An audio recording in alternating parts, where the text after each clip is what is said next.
Hello everybody, thank you all for being here. Thank you all for being on time. I'll try to make this short and sweet. And we got some slides to go through to basically explain how the season works, introduce how middle school track and field works. I see a lot of familiar faces for people that this will all be a little bit of a review, and some new ones too, which is awesome.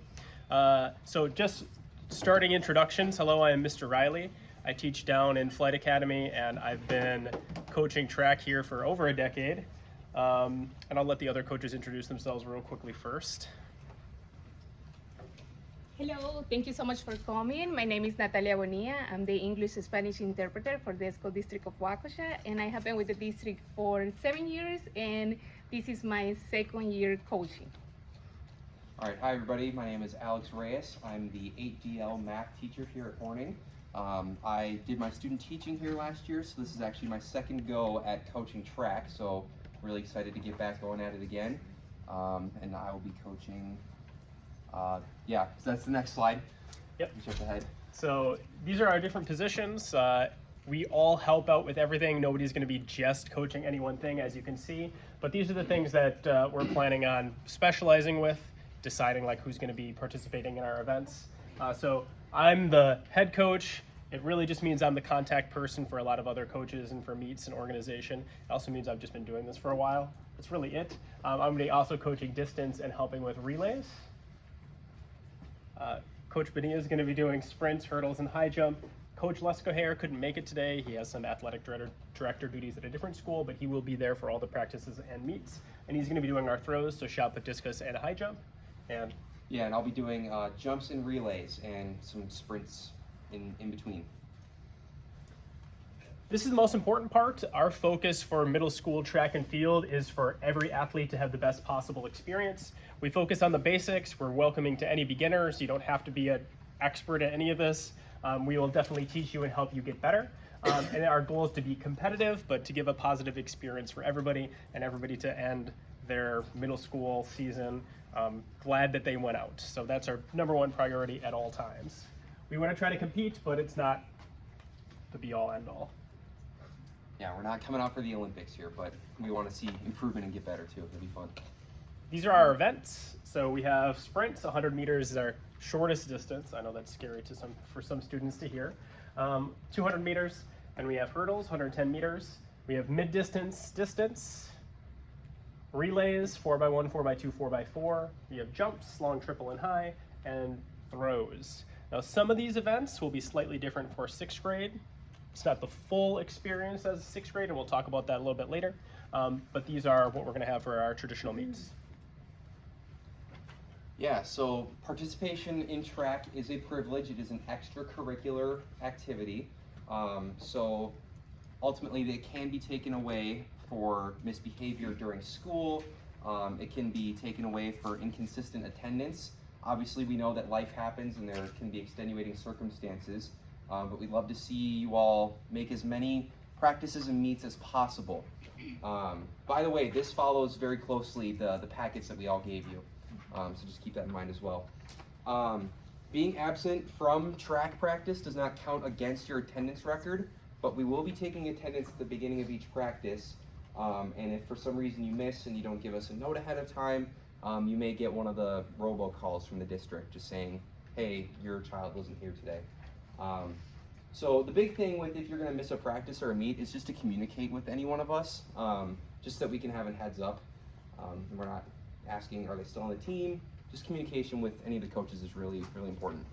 And also in your package you will find a calendar with our practice and our meets, but it's also very important if for some reason a student is not able to attend one of the meets, to please communicate with us ahead of time so we can kind of work with how we're going to reconform the teams.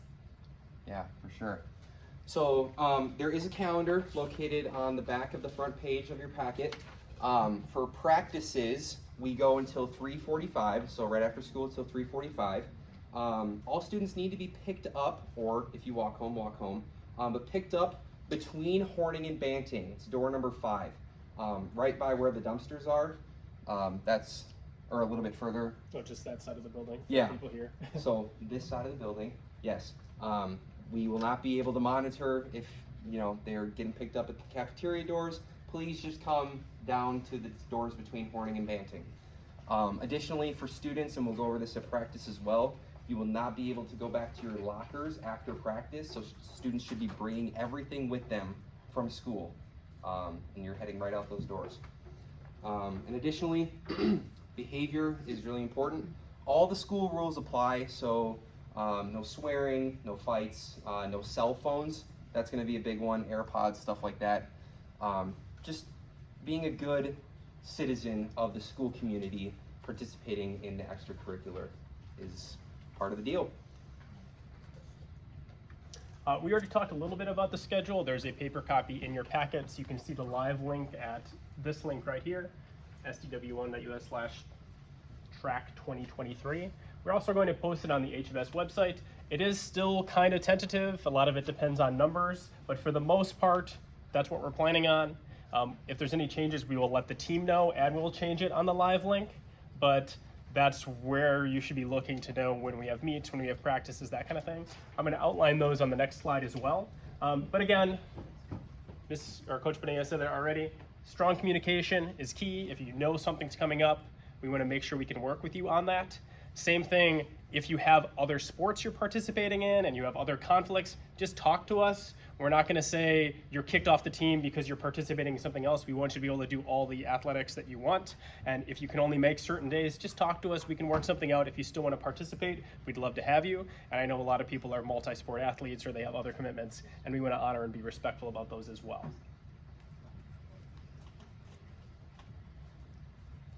Okay, so we have several meets throughout the season, also located on the calendar. Our first meet is with 7th and 8th grade all together, and then sprinkled in throughout there's going to be grade-specific meets, as well as boys meets, girls meets. So just be very mindful when you're looking at the calendar which meet your child is going to be participating in. For example, we have the Relays Invitational at McWanago in the middle of May. They're back-to-back. One day is boys, one day is girls.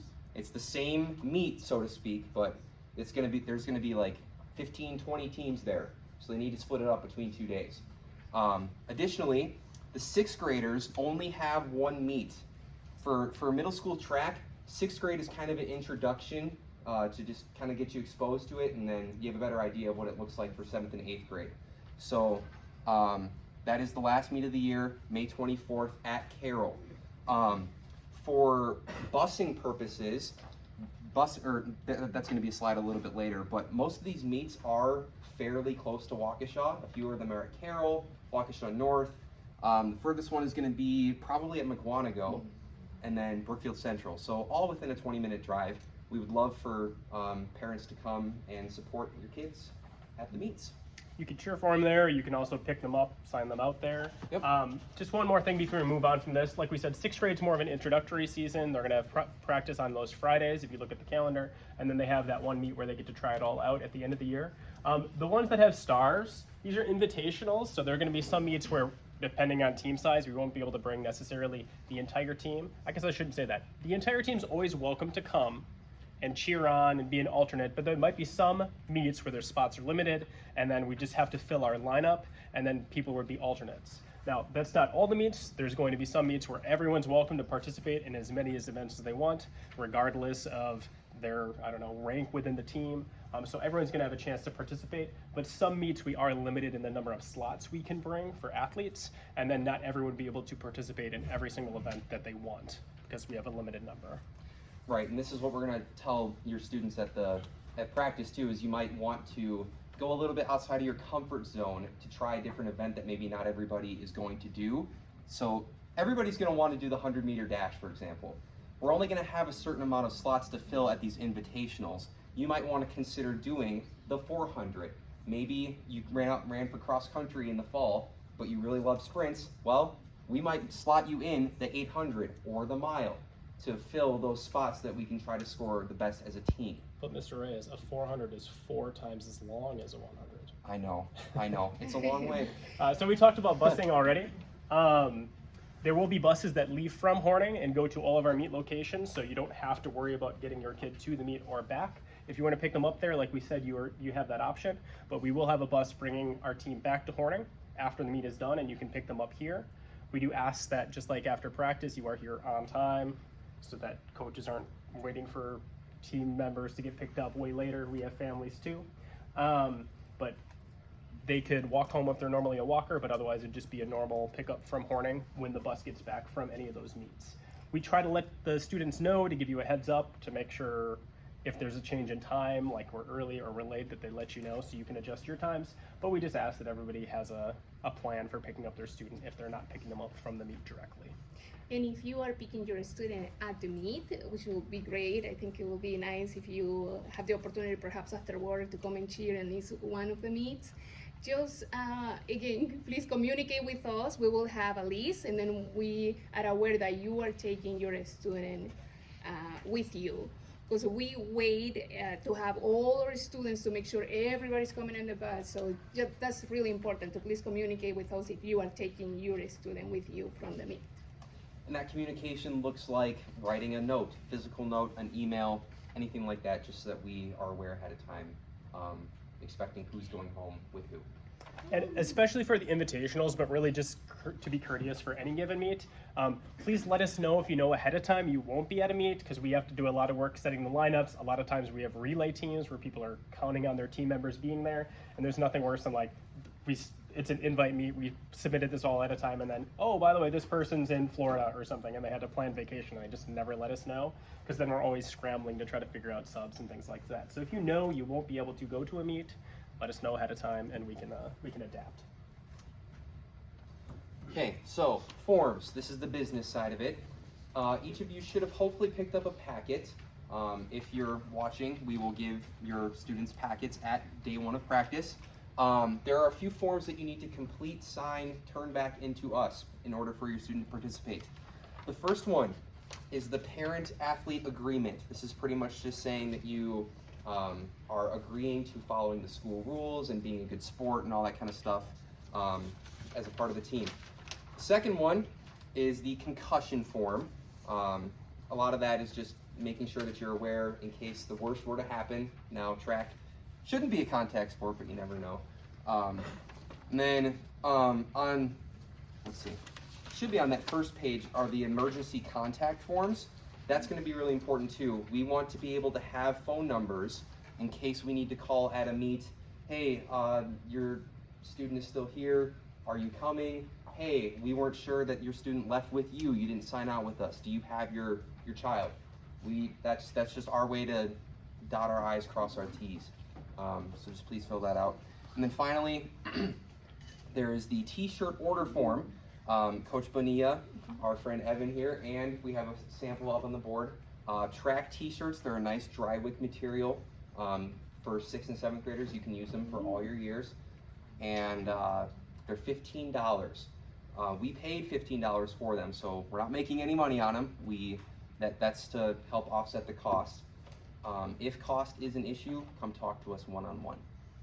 But these need to be turned in as soon as possible so that we can make sure that your students are ready to be a part of the team. And this is the biggest benefit for being here, is you could just take care of this today, and then we don't have to be like harassing anybody. Right. Because these need to be on file for students to be participating. There's a little bit of a grace period the first week, but then you could take care of that if you're here. Now, we did the packet like this so you can tear off the front, which has the schedule and the rules, and then what you need to turn in is this next page right here, right? And then you have your t-shirt order form, which you can turn in later once you have your money. So this is what needs to get turned in, and this is what has your t-shirt order. And then you just bring that in with your payment. And we'll get into that information. And as Coach Reyes shared with us, this is our uniform. It's a really good quality material. Like in a day like today that is nice and sunny, you're comfortable to be running with this shirt.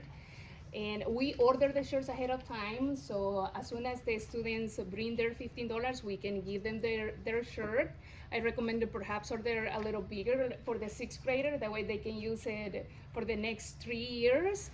And as a team, it's nice that we all have the same uniforms, it's unified, and especially in the meets, if we have 9, 10 school, it's easy for us to identify our team if all of our students are wearing our uniform.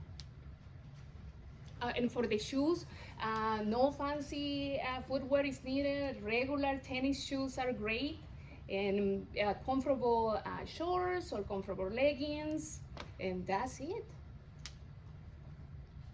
Just one more thing for the meet.